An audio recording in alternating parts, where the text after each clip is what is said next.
Hello friends, स्वागत है आपका फिर से एक और बेहतरीन वीडियो में। तो आज की वीडियो में कक्षा 12 के यानी हिंदी यानी नो फॉरवर्ड में आपका जो हिंदी का पेपर होने वाला है उसी से रिलेटेड आज हम काफ़ी भी ऑब्जेक्टिव आप सभी के लिए चुन के लाए गए हैं।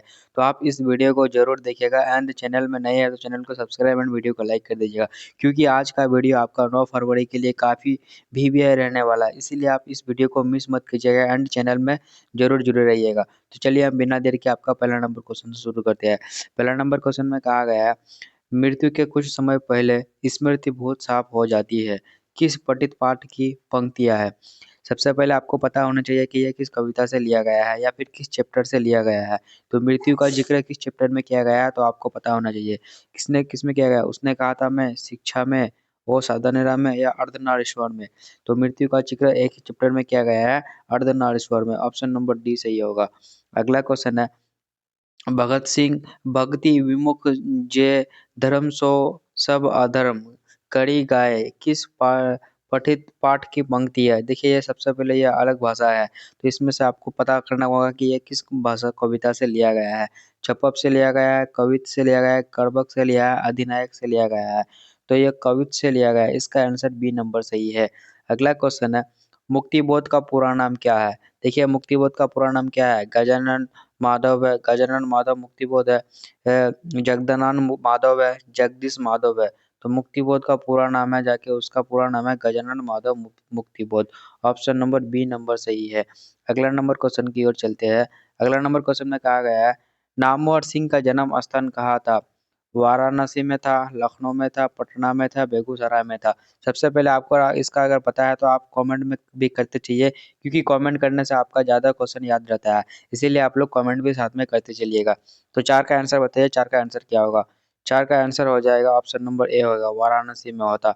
नामवर सिंह का जन्म स्थान कहाँ, वाराणसी में। ऑप्शन नंबर ए सही है। अगला क्वेश्चन में चलते हैं। अगला क्वेश्चन है, ओम प्रकाश वाल्मीकि का जन्म स्थान कब हुआ था। तो फटाफट बताइए आप लोग, इसका स्थान क्या होगा। 1950 में होगा, 1949 में होगा, 1975 में या फिर 1905 में होगा। तो 5 का ऑप्शन नंबर बी सही होगा। 1949 में क्या हुआ था, ओम प्रकाश वाल्मीकि का जन्म हुआ था। अगला नंबर क्वेश्चन है, मलियज का जन्म कब हुआ था। 1938 में हुआ था, 1940 में हुआ था, 1942 में हुआ था, 1935 में हुआ था। तो 6 का आंसर सही होने वाला है, 1938 में हुआ था। ऑप्शन नंबर ए नंबर सही है। देखिए सबसे पहले अगर आप लोग नए हैं तो आपको पता होना चाहिए कि जिस भी चैप्टर से जो जिसका नाम, उसका नाम क्या है, जन्म क्या है, कब हुआ था, कब मरा था, उसका माता का नाम, पिता का नाम, ये सब अगर आप अच्छे से रट लेते हैं ना तो आपका बोर्ड परीक्षा में एक भी ऑब्जेक्टिव नहीं छूटने वाला है। इसीलिए आप लोगों का अभी अंतिम मौका है, आप लोग इस वीडियो को जरूर बने रहिएगा। तो इसका आंसर तो बता दिए, अगला का बताइए, रघुवीर सहाय का निधन कब हुआ था। 1990 में हुआ था, 1980 में हुआ था, और 1985 में हुआ था, 1991 में हुआ था। तो इसका हुआ था 1985 में, इसका निधन हो गया था। ऑप्शन नंबर सी सही होगा। अगला क्वेश्चन है, ज्ञानेंद्र पति का जन्म कब हुआ था। 1940 में हुआ था, 1950 में हुआ था, 1942 में, 1948 में। तो इसका जन्म हुआ था 1942 में हुआ था ज्ञानेंद्र पति का। ऑप्शन नंबर सी सही होगा। अगला क्वेश्चन है, सुभद्रा कुमारी चौहान का निधन कब हुआ था। देखिए निधन, जन्म, ये सब अक्सर आपको एग्जाम में देखने को मिल सकता है, इसीलिए हम अच्छे से आपको बोल रहे हैं कि ये सब आप लोग अच्छे से देख लीजिए। क्या होगा, 1948 में होगा, 1942 में होगा, 1945 में, 1946 में। तो 9 का सही आंसर होने वाला है, ऑप्शन नंबर डी सही होगा। 1946 में सुभद्रा कुमारी चौहान का निधन हुआ था। ऑप्शन नंबर डी सही होगा। अगला क्वेश्चन है जाके, हंसते हुए मेरा अकेलापन हिंदी साहित्य की कौन सी विधा है। डायरी है, यात्रा वृत्तांत है, आत्मकथा है, शब्द चरित्र है। तो इसका आंसर सही होगा, क्या होगा, आत्महत्या है। हंसते हुए मेरा अकेलापन एक आत्मकथा है। अगला क्वेश्चन है, कड़बक में किसकी महिमा का बखान है। बताइए किसकी महिमा का बखान है। मनुष्य का, ईश्वर का, एंड सी में है प्रेम का, एंड दानव का। तो 11 का सही आंसर होगा, इसका प्रेम का क्या है, बखाव है। अगला क्वेश्चन है, निम्न में कौन सा गद्य कौन गद्य है, मतलब कौन गद्य कविता है। अधिनायक है, गांव का घर है, प्यारे नन्हे बेटे को, हार जीत। तो 12 का आंसर बताइए क्या होगा। इसका आंसर होगा हार जीत। ऑप्शन नंबर डी सही है। अगला है, उषा का जादू कब टूटता है। सूर्यास्त के समय टूटता है, सूर्यास्त के समय, दोपहर के समय, इनमें से कोई नहीं। तो उसका जो जादू टूटता है, तो कविता में आप पढ़िएगा तो उस चैप्टर में कहा गया है सूर्यास्त के समय क्या होता है, उसका जादू टूट जाता है। अगला है कलीराम किस पठित पाठ से संबंधित है? जूठन से है, तिरछ से है, रोज से है, शिक्षा से है। तो 14 का आंसर बताइए क्या होगा? 14 का आंसर होगा तिरछ से। अगला क्वेश्चन है सूरदास के दीक्षा गुरु के नाम क्या है? वल्लभाचार्य, सहजानंद, रामानंद, विठलनाथ। तो 15 का आंसर सही होगा आपका वल्लभाचार्य क्या है? सूरदास के दीक्षा गुरु है। अगला क्वेश्चन है संत तुलसीदास किस प्रकार के कवि है? पृथकवादी, छायावादी, साम्यवादी, रहस्यवादी। तो 16 का आंसर क्या होगा? 16 का हो जाएगा साम्यवादी। ऑप्शन नंबर सी सही है। अगला क्वेश्चन है पठित पाठ में तिरछ क्या है? विशेला छिपकली, षड्यंत्रकारी, नक्सली, अनिष्टकारी जीव। तो 17 का आंसर सही होगा ऑप्शन नंबर ए विशेला छिपकली। ऑप्शन नंबर ए सही होगा।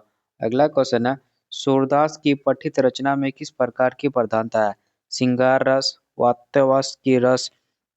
तो इसका आंसर होगा वात्यसल की रस। अगला क्वेश्चन है जाके निम्न में से राष्ट्रीय कवि की उपाधि किसे मिली है? तो राष्ट्रीय उपाधि की कवि किसे मिली थी? रामधारी सिंह दिनकर को, नागार्जुन को, प्रेमचंद्र को, बिहारी लाल को। तो 19 का आंसर सही होगा रामधारी सिंह दिनकर को क्या मिला था? राष्ट्रीय की कवि की उपाधि मिली थी। अगला क्वेश्चन है निम्न में से प्रेम के पीर के कवि कौन है? जायसी है, कबीरदास है, तुलसीदास है, सूरदास है। 20 का आंसर सही होगा जायसी क्या है? प्रेम के पीर के कवि है। अगला क्वेश्चन है कविता के नए प्रतिमान के रचयिता कौन है? Namvar Singh, Bhagat Singh, Malayaj, Om Prakash and option number D में है ओम प्रकाश वाल्मीकि। तो 21 का आंसर क्या होगा आप लोग कमेंट कीजिएगा। तो इसका आंसर होगा मलियज। कविता के नए प्रतिमा के रचित मलियज है। अगला क्वेश्चन है उसने कहा था शीर्षक कहानी में किस प्रकार की किसकी प्रधानता है? धर्म की है, कर्म की है, चरित्र की है, भाव की है। तो चैप्टर में जिक्र किया गया है भाव की है। अब उसने कहा था कहानी किस प्रकार की प्रधानता है? तो भाव की तो नहीं होगा, कर्म का होगा। किसका? कर्म का। अगला क्वेश्चन है जाके गंडक नदी किस पठित पाठ से संबंधित है? तिरछ से है, ओ सादा निरा से है, शिक्षा से है, बातचीत से है। तो इसका आंसर होगा ओ सादा निरा के है। और एक अच्छा क्वेश्चन यह है कि ओ सादा निरा के लेखक कौन है? तो जगदीश चंद्र माथुर। अगला क्वेश्चन है तिरछ का किस पाठ से संबंधित है? तो तिरछ को किस कविता से लिया गया है? शिक्षा से लिया गया है, बातचीत से लिया गया है, ओ सादा निरा से, या फिर इनमें से कोई नहीं। तो तिरछ लिया गया है, इन इसका आंसर दिया ही नहीं है। अगला क्वेश्चन में और चलते हैं। अगला है भोजन की रचना में से किस रस की प्रधानता है? हास्य रस की, विभत्स रस की, एंड अगला है जाके सी नंबर में वीर रस एंड सिंगार रस। तो इसका आंसर सही होगा वीर रस। ऑप्शन नंबर सी होगा। अगला है जयशंकर प्रसाद का किस वाद से संबंध है? प्रयोगवाद से, प्रगतिवाद से, छायावाद से, नकेनवाद से। तो 26 का आंसर सही होगा छायावाद। ऑप्शन नंबर सी सही होगा। अगला क्वेश्चन है ग्रेंगिंग का संबंध किस चैप्टर से लिया गया है? देखिए छोटा छोटा वर्ड है, आपको बताना होगा कि किस चैप्टर से लिया गया है। इसमें से आपको यही से 1 नंबर मिलने वाला है। उसने कहा था से लिया गया है, रस्सी का टुकड़ा, तिरछ या फिर रोज से। तो ग्रेंगिन एक बीमारी होता है जिसका इलाज किया था महेश्वर। इसका आंसर सही होगा रोज चैप्टर में सही लिया गया है इसका जिक्र।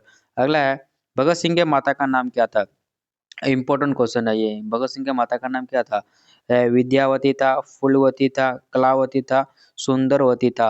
28 का आंसर बताइए क्या होगा? तो इसका होगा उसके माता का नाम था कलावती। अगला क्वेश्चन है जाके भगत सिंह के पिता का नाम क्या था? सरदार किशोर सिंह, सरदार विशन सिंह, अजीत सिंह, सरदार स्वर्ण सिंह था। तो उसके पिता का नाम था सरदार किशन सिंह नाम था। यह भी इम्पोर्टेंट लगा लीजिए। उसका दोनों के माँ बाप से में से एक क्वेश्चन आपको एग्जाम में देखने को मिल सकता है। अगला है रामधारी सिंह दिनकर की पत्नी का नाम क्या था? सायाम्यावती देवी था, विद्यावती देवी था, नारायणी देवी था, रत्नावली देवी था। तो 30 का आंसर सही होगा सयामवती देवी। ऑप्शन नंबर ए सही होगा। अगला क्वेश्चन में कहा गया है ओम प्रकाश वाल्मीकि के पिता का नाम क्या था? देखिए माता का नाम, पिता का नाम हम आपको पहले भी बोले थे।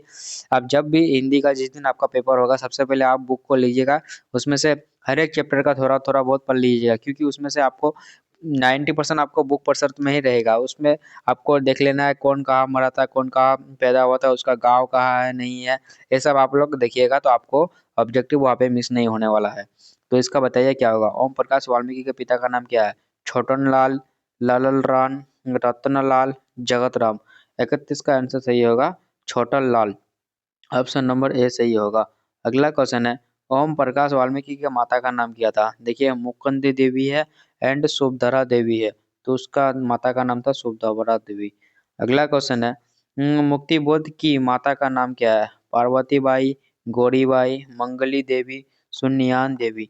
ये भी कोई टॉपिक हुआ उसके माता का नाम पिता का नाम याद करने के लिए दे देता है, क्या हो गया बिहार बोर्ड को। बताइए 33 का आंसर क्या होगा। उसका नाम होगा जाके Parvati by. Option number A सही होगा। अगला क्वेश्चन है, चंद्रतर शर्मा गुलरी का जन्म कहाँ हुआ था। देखिए पूरा उसी से रिलेटेड है ये क्वेश्चन, तो उसका होगा देहरादून में। अगला है, चंद्रतर शर्मा गुलरी के पिता का नाम क्या था। पंचन हरिनाम, पंचन शिवराम, पंचन गणेश राम, पंच आत्माराम। तो 35 का आंसर क्या होगा। इसका हो जाएगा पंचनवा आत्माराम। अगला क्वेश्चन है, तुलसीदास का जन्म स्थान कहाँ है। राजपुर उत्तर प्रदेश में, सिमरिया बिहार में, तिकारपुर उत्तर प्रदेश में, पथरगामा झारखंड में। 36 का आंसर क्या होगा। तो इसका आंसर होगा जाके तिकवारपुर उत्तर प्रदेश में। अगला क्वेश्चन है, ज्ञानेंद्र पट्टी का जन्म स्थल कहाँ है। गोइड्डा झारखंड में, बादा उत्तर प्रदेश में, बेगूसराय बिहार में, ग्वालियर मध्य प्रदेश में। तो 37 का आंसर होगा गोइड्डा झारखंड में। ऑप्शन नंबर ए। अगला क्वेश्चन है, गजानन माधव मुक्तिबोध का जन्म कब हुआ था। 38 का होगा जाके सोईपुर ग्वालियर में। अगला क्वेश्चन की ओर चलते हैं। अगला क्वेश्चन है, सुभद्रा कुमारी का जन्म कहाँ हुआ था। तो बताइए इसका जन्म कहाँ हुआ था सुभद्रा कुमारी का। निहालपुर उत्तर प्रदेश में, राजापुर उत्तर प्रदेश में, एंड यहाँ पे कहा गया है जायसी अमेठी में, जीवनपुर वाराणसी में। तो इसका आंसर सही होगा जायसी अमेठी में। अगला क्वेश्चन है, रामधारी सिंह दिनकर के माता पिता का नाम क्या था। तो पार्वती देवी एंड बेनीवट था। अगला है, अज्ञे के माता पिता का नाम क्या था। तो उसके माता पिता का नाम था वयंती देवी एवं Harinath Shastri. Option number B. अगला है, जय कृष्ण मूर्ति के माता पिता का नाम क्या था। तो 42 का बताइए उसका क्या नाम था। संजीव वामा एवं नारायण जिद्दू नाम था। अगला क्वेश्चन है, बालकृष्ण भट्ट के माता पिता का नाम क्या था। तो पार्वती एवं 43 का आंसर क्या होगा। इसका आंसर होगा जाके Parvati Devi and Beni Prasad. Option number A सही होगा। अगला है, जयशंकर प्रसाद के पिता का नाम क्या था।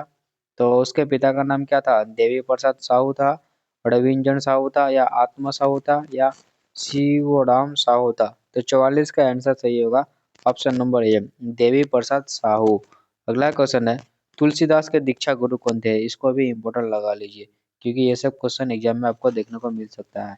क्या था। नर हरिदास था, सुख मदिनी दास था, वल्लभाचार्य, श्री नारायण दास था। 45 का आंसर सही होगा श्री नारायण दास। अगला क्वेश्चन है, जरा क्या है मौत है और निमोनिया से मरने वाले को मुरब्बा नहीं मिला है, यह किस पठित पंक्ति से लिया गया है। तो निमोनिया से मरने वाले मुर नहीं मिला है, तो इसका आंसर सही होगा क्या होगा। उसने कहा था होगा, रोज होगा, तिरिश होगा, परगित और समाज होगा। तो 46 का आंसर सही होगा रोज कहाँ से लिया गया है। ऑप्शन नंबर बी सही है। अगला क्वेश्चन है, सूबेदार ने किस कहानी की पात्र है। रोज कहा है, उसने कहा था से, शिक्षा से है, अर्धनारीश्वर है। तो सूबेदारनी का लेखक किया गया उसने कहा था चैप्टर में। अगला क्वेश्चन है, नारी और नर एक ही द्रव्य की ढली दो प्रतिमाएं किसकी कविता है। रामधारी सिंह दिनकर, एंड यहाँ पे है नागार्जुन प्रेमचंद्र, नामवर सिंह। तो देखिए नारी और नटत्व तो नामवर सिंह से लिया गया था, नहीं रामधारी सिंह दिनकर, रामधारी सिंह दिनकर से। अगला है, कमीनी ने तो कमीनी तो अपने साथ यमीनी की शांति लाती है, यह पंक्ति किस कविता से लिया गया। तो इसका आंसर सही होगा 49 का ऑप्शन नंबर ये अर्धनारीश्वर। अगला है, तेरी कुरमाई हो गई किस पाठ से लिया गया है। उसने कहा था चैप्टर में यह लिया गया है। अगला क्वेश्चन है, तरा तराई करना मुहावरे का अर्थ क्या है। मतलब तरा तराई करना बहुत दुखी होना होता है। अगला क्वेश्चन है, कान देना मुहावरे का अर्थ क्या है। कान देना मतलब ध्यान देना। अगला क्वेश्चन है जाके, घी के दियो जलाना मुहावरे का अर्थ क्या है? और रोशनी करना, मन चंचलना करना, आनंद मनाना, प्रकाशित करना। 53 का आंसर सही होगा और रोशनी करना। अगला क्वेश्चन है, एक पथ दो काज मुहावरे का अर्थ क्या होगा? एक पथ दो काज मतलब दो कार्य एक साथ करना। अगला क्वेश्चन है, जी चुराना मुहावरे का अर्थ क्या होगा? तो 55 का आंसर होगा किसी काम से भागना। अगला है, लकीर का फकीर होना मुहावरे का अर्थ क्या होगा? लकीर का फकीर होगा मतलब परमवार्दी होना। अगला क्वेश्चन है, नायक शब्द का संधि विशेषित क्या होगा? संधि विशेषित कहा गया है तो ने प्लस एक बराबर नायक, ऑप्शन नंबर बी। अगला है, उद्गम शब्द का संधि विशेषित क्या होगा? उत प्लस गम, उत प्लस गम। देखिए किस में से मिल रहा है? उद्गम, ऑप्शन नंबर बी नंबर सही होगा। अगला क्वेश्चन है, जगानंद का संधि विशेष क्या होगा? जगत प्लस आनंद, जगानंद। अगला क्वेश्चन है जगह महाशय का संधि विशेष क्या होगा? महाशय। 60 का आंसर क्या होगा? महा प्लस अशय, महाशय। अगला क्वेश्चन है, मनोहर का शब्द संधि विशेषित क्या होगा? मनो प्लस हर, मनोहर। किसमें मिल रहा है? ऑप्शन नंबर बी में। अगला है, कमलेश शब्द का संधि विशेषित क्या होगा? तो बरसात का होगा कमल प्लस इस बराबर कमलेश। अगला है, जगत का संधि विशेषित क्या होगा? तो जगत का विशेषण क्या होगा? तो जगत का हो जाएगा जगदीश, जगदीश होगा। 63 का ऑप्शन नंबर ए। अगला है, आधार शब्द का विशेषण क्या होगा? तो 64 का होगा आधारिक। अगला है, संस्कृत शब्द का विशेषण क्या होगा? संस्कृत का हो जाएगा सांस्कृतिक। अगला क्वेश्चन है, अग्नि शब्द का विशेषण क्या होगा? अग्नि का विशेषण क्या होगा? तो इसका होगा अग्नि। अगला क्वेश्चन है, दिन शब्द का विशेषण क्या होगा? दिन का हो जाएगा दैनिक। अगला क्वेश्चन है, फिसीदी शब्द का उपसर्ग क्या होगा? मतलब शब्द के वो आगे वाला वर्ड को फिसीदी, फी में मिल रहा है। अगला है, बिन रेखा शब्द में उपसर्ग क्या होगा? बिन रेखा शब्द में उपसर्ग क्या होगा? तो बिन ही होगा। अगला है, नाचिज शब्द में उपसर्ग क्या होगा? तो न होगा, न। अगला क्वेश्चन है, पढ़ने वाला शब्द में प्रत्यय है। 71 का आंसर बताइए इसका क्या? तो 71 का आंसर क्या होगा? पढ़ने वाला में प्रत्यय कहा गया है तो इसका आंसर सही होगा बी नंबर। अगला क्वेश्चन है, खिलाड़ी शब्द में प्रत्यय क्या होगा? खिलाड़ी शब्द में अगर प्रत्यय देखिएगा तो इसमें निकल के आ जाएगा 72 का, ऑप्शन नंबर सी होगा, री आएगा, ऑप्शन नंबर सी सही होगा। अगला है, दिखावट शब्द में प्रत्यय क्या होगा? 73 का आंसर होगा आवट। अगला क्वेश्चन है, निम्न में कौन शुद्ध शब्द है? तो विद्यार्थी होगा। अगला है, निम्न में कौन शुद्ध शब्द है? तो पुरुष होगा। अगला है, भूतकाल के कितने वेद होते हैं? तो 6 वेद होते हैं। अगला है, सभा सभापति शब्द का स्त्रीलिंग रूप क्या होगा? तो सभानेत्री होगा। अगला है, नायक शब्द का स्त्रीलिंग क्या होगा? तो नायक का हो जाएगा जाके नायिका, जो कि सी नंबर में दिया हुआ है। अगला है, अधिनायक शब्द में उपसर्ग क्या होगा? तो अधि होगा। अगला है, अधिकार शब्द में उपसर्ग क्या होगा? अधि होगा। अगला है, लिखाई शब्द में प्रत्यय क्या होगा? आई होगा। अगला है, दौड़ने वाला शब्द में प्रत्यय क्या होगा? तो वाला होगा। अगला है, मरता शब्द में प्रत्यय क्या होगा? तो ता होगा। अगला है, खिलौना शब्द में प्रत्यय क्या होगा? तो इसका आंसर होगा ओना होगा, ओना। अगला क्वेश्चन है, क्योंकि हम इसको आपको पीडीएफ दे देंगे इसलिए हम थोड़ा जल्दी पढ़ा रहे हैं। फ का वर्ण उच्चारण स्थान क्या होगा? ओष्ठ होगा। अगला है, म का म वर्ण का उच्चारण स्थान क्या होगा? तो डी नंबर होगा, दंत। अगला है, थ वर्ण का उच्चारण स्थान होगा दंत। अगला है, ध वर्ण का उच्चारण स्थान क्या होगा? कंठ होगा। अगला है, ग वर्ण का उच्चारण स्थान क्या होगा? कंठ होगा। अगला है, भ वर्ण का उच्चारण स्थान क्या होगा? तो ओष्ठ होगा। अगला क्वेश्चन है, ट वर्ण का उच्चारण स्थान क्या है? दंत होगा। अगला है, ढ वर्ण का उच्चारण स्थान क्या होगा? तो मूर्धा होगा। अगला है, ख वर्ण का उच्चारण स्थान क्या होगा? कंठ होगा। अगला है, छ वर्ण का उच्चारण स्थान क्या होगा? मूर्धा होगा। अगला है, यमुना शब्द कौन सा संज्ञा है? यमुना एक प्रकार का नदी का जिक्र किया गया है जो कि व्यक्तिवाचक संज्ञा है। अगला है, मंत्री शब्द कौन सा संज्ञा है? तो मंत्री का जिक्र किया गया है जो कि व्यक्तिवाचक में शामिल है। अगला क्वेश्चन है, मिठास शब्द में कौन सा संज्ञा है? मिठास में होगा भाववाचक होगा। अगला है, गुच्छा शब्द कौन सा संज्ञावाचक है? तो गुच्छा एक प्रकार का जातिवाचक हो जाएगा।